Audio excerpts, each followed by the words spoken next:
Miss Simpson, and it's time for math today.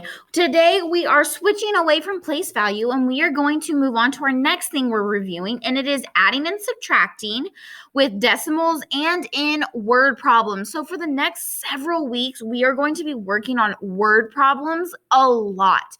But before we get into word problems and a new strategy I want to teach you, let's go ahead and review adding and subtracting. So we're just going to real quickly do a couple of addition problem, or we're going to do one addition, one subtraction.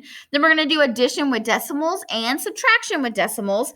And then we'll get into some word problems. So when we add, and you guys know this, I just want to go over it. You start at the ones place and you will add 8 plus 5. Well, 8 plus 5, guys, if you don't know and you need to use your fingers or whatever you need to use, then use that.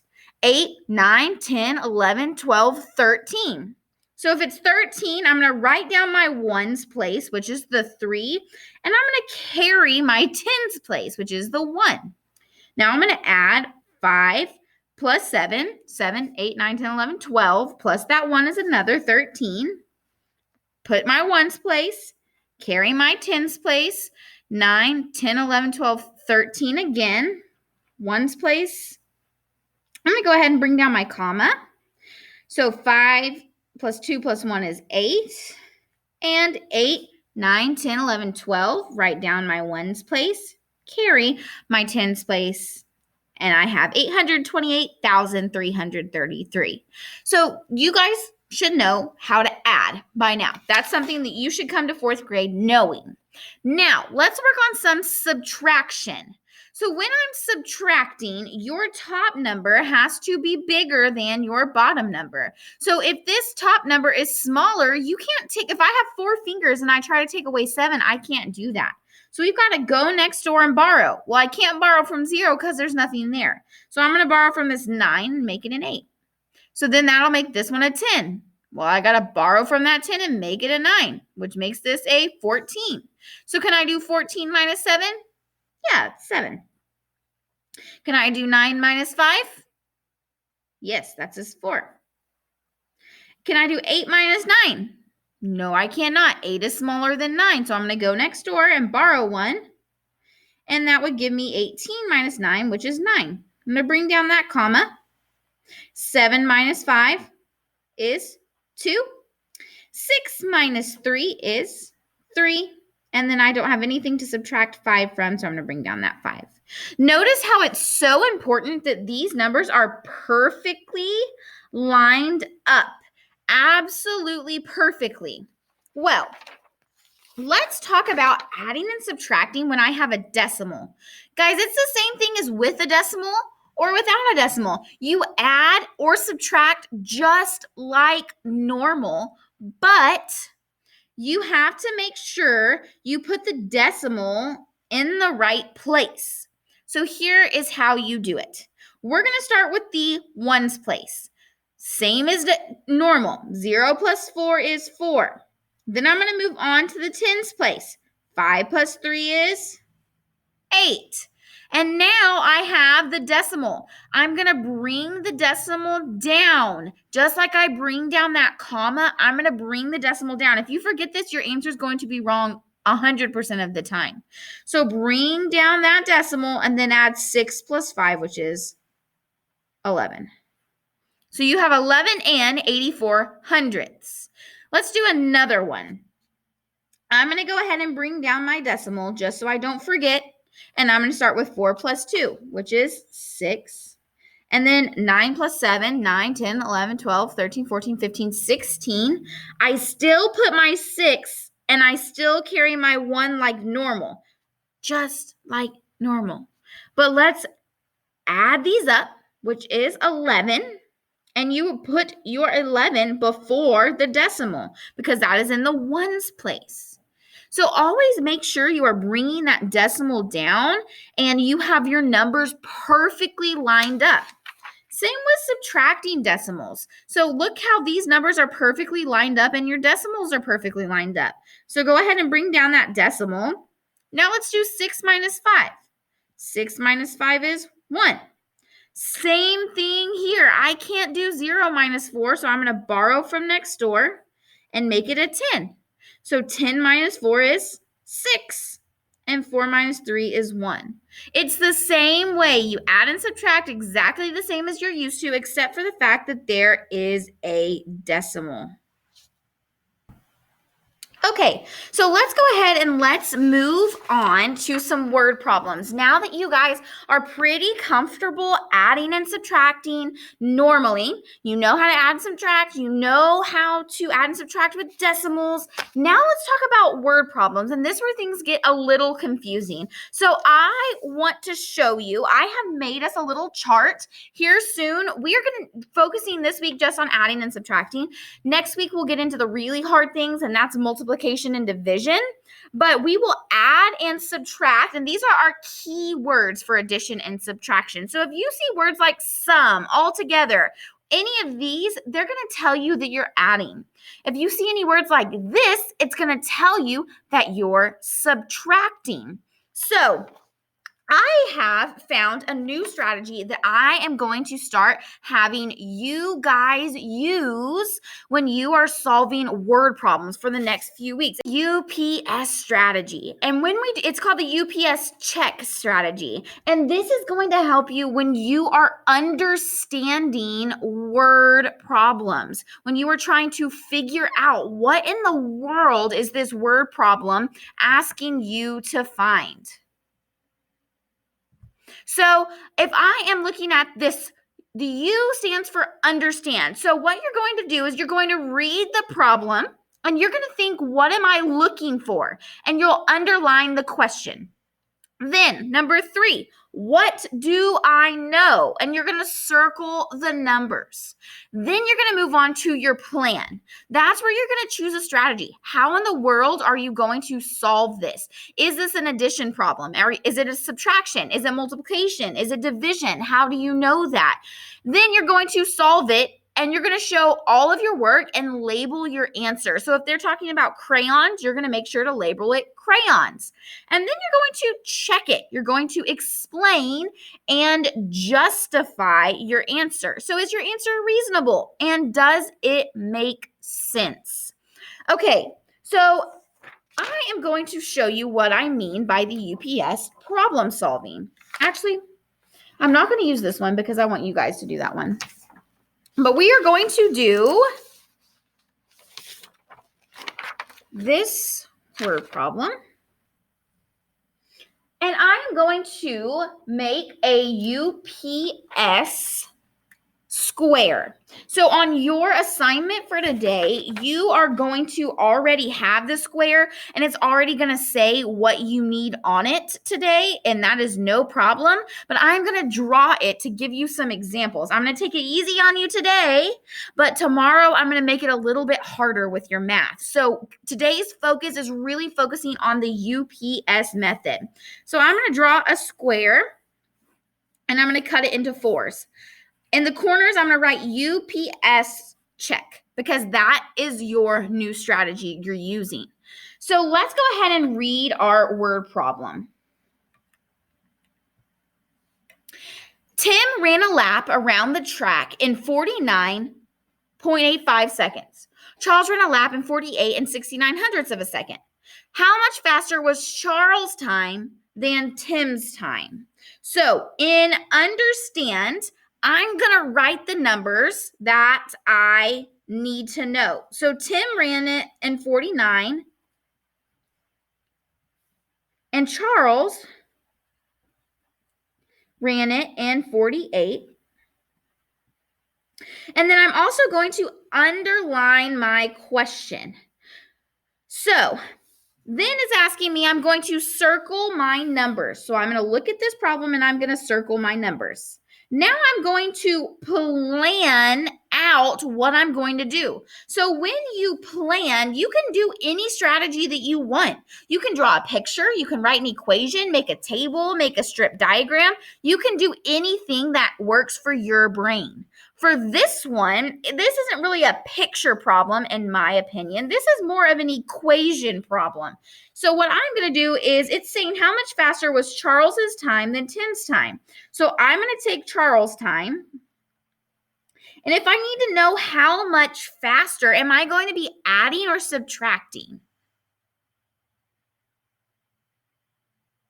I'm going to be subtracting. If you were having trouble with that, you could have looked at our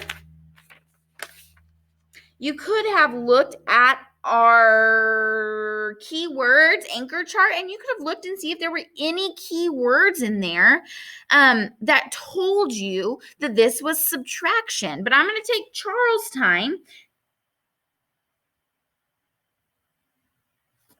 Not Charles. I'm going to take Tim's time because it's the bigger number, 49. And I'm going to subtract it from Charles' time because it was the slower number. It was the faster number, the smaller number. So your bigger number goes on top, your smaller number goes on the bottom. So this is my plan. This is how I plan on solving it. Then in my S, I'm going to solve the problem. 49 and 48. And I'm going to subtract them. All right. So now I'm going to do the math to do that. So in order to do this problem, I'm going to bring down my decimal and I'm going to start working. So 5 minus 9, I can't do. So not 15 minus 9. So 9, 10, 11, 12, 13, 14, 15 is 6. 7 minus 6 is 1. 9 minus 8 is 1. So I have 1 and 1600. So now I'm going to check it.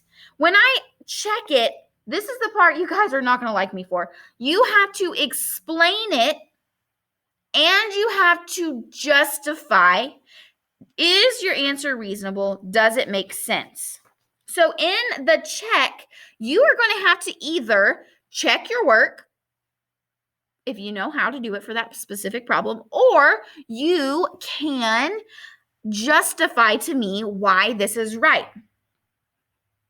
So I'm going to say my answer was reasonable. So you're thinking, why does my answer make sense? Why is it reasonable? So my answer was reasonable because 49 is about one more than 48. I know when I'm looking at this, 49 and 48, they're about 1 second apart. So I know that that answer is reasonable because it's about 1 second more.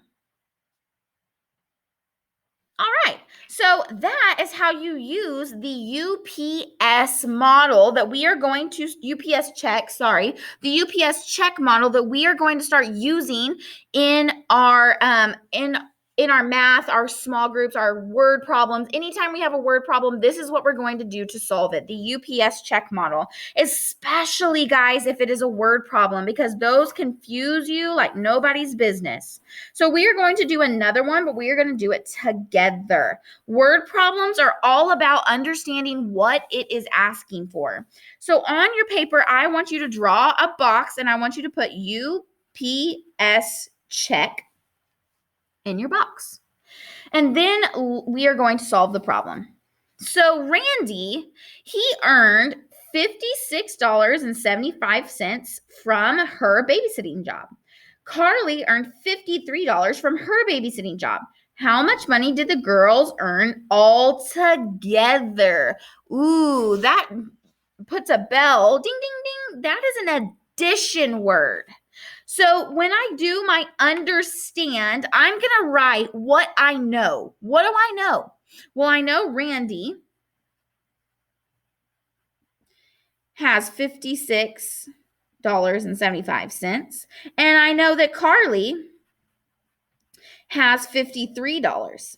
Guess what I also know?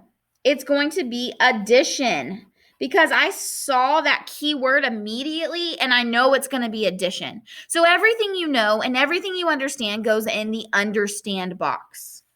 Now we are going to plan. So for this one, it's wanting to know how much money did the girls earn all together. So what would you like to do? Draw a picture, write an equation, make a table, use a strip diagram, anything that helps you. I again think that I think I'm going to make a strip diagram on this one. So you can solve this however you want. We need to know how much the money they made all together. So we're going to go back through real quick. We're going to circle all of our numbers and underline our question. And now we're ready to get to planning. So I think I'm going to do a strip diagram. You can do an equation. You can do a picture, whatever works for you. I know that I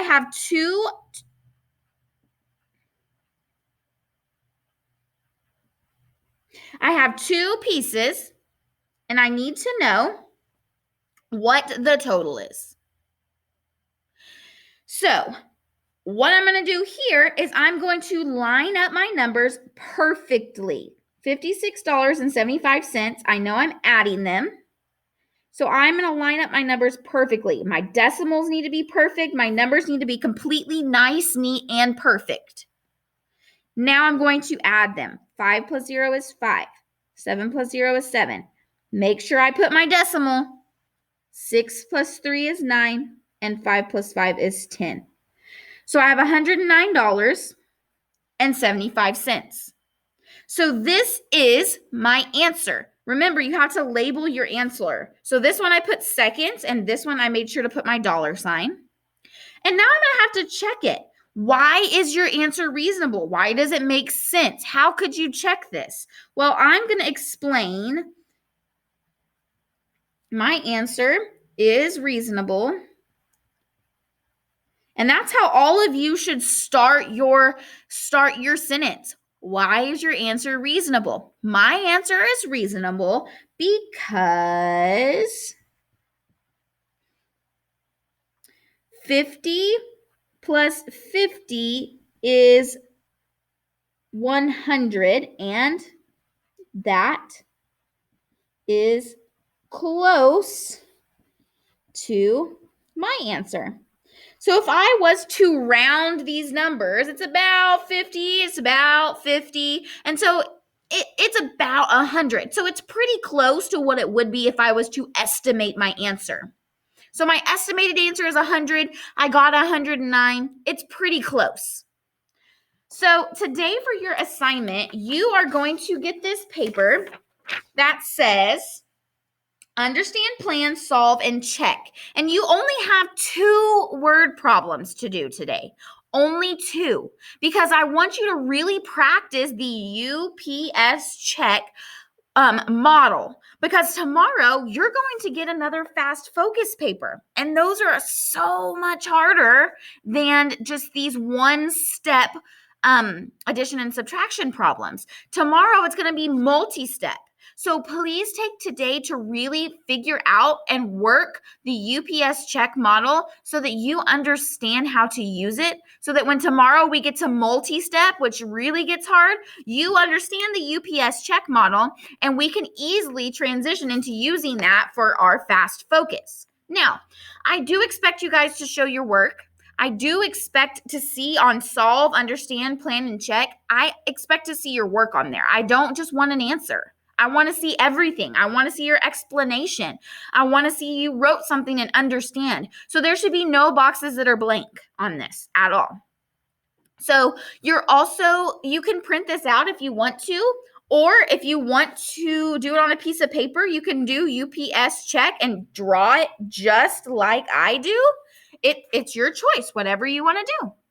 All right, guys, I love you so much. I hope that you have fun. I hope that the UPS check helps you with your word problems. Tomorrow, we're going to get a little harder, and not only are we going to do one-step word problems, we're going to do 2-step word problems with addition and subtraction, and we're also going to do it on Friday. All right, I love y'all so much. I know that you can do this. I know word problems can be scary sometimes, but if you just use this model, really try to understand what you're trying to get, then I think you'll be okay. All right, love y'all. Bye.